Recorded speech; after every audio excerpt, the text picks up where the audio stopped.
Au Togo, chaque jour qu'on dort, qu'on se réveille, il y a de nouveaux dossiers. Les maires qui cassent les commerces de ses citoyens, les ministres qui se comportent comme dans leur royaume, les activistes qui sont harcelés, sauvagement et arbitrairement arrêtés. La liste est tellement longue que tout ceci rend le pays invivable.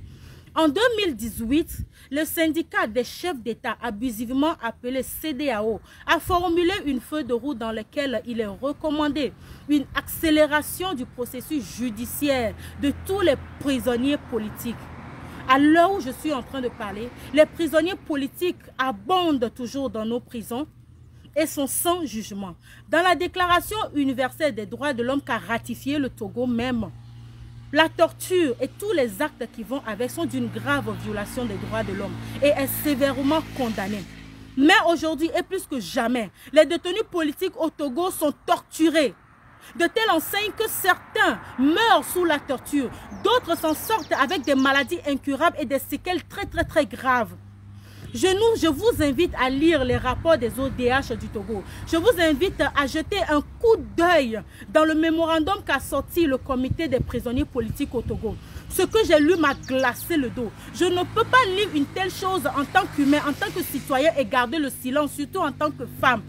Comment c'est possible qu'on verse de l'eau de Javel concentrée sur le dos d'un être humain et avant de le battre du soir jusqu'au matin?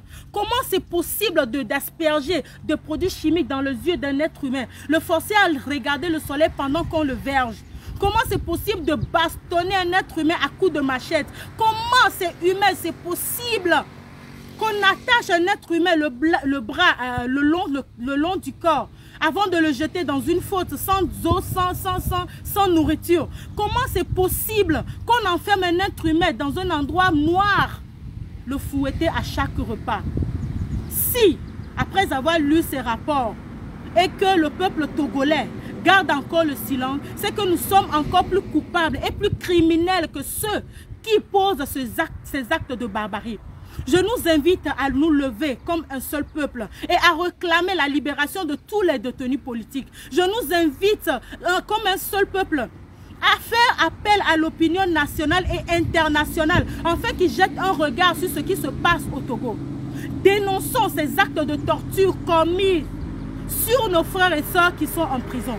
Ces gens qui sont en prison, ils n'ont rien d'autre fait que demander qu'un nouveau vent souffle sur le Togo. Qui ne demande pas qu'un nouveau vent souffle sur le Togo? Est-ce que vous arrivez à respirer dans ce pays? Est-ce que vous arrivez à vous sentir humain dans ce pays? Est-ce que vous avez la paix du cœur dans ce pays? Si vous en avez, moi je n'en ai pas. Il est temps qu'on réclame la libération de tous les prisonniers politiques. Il faut que la date de leur jugement soit fixée.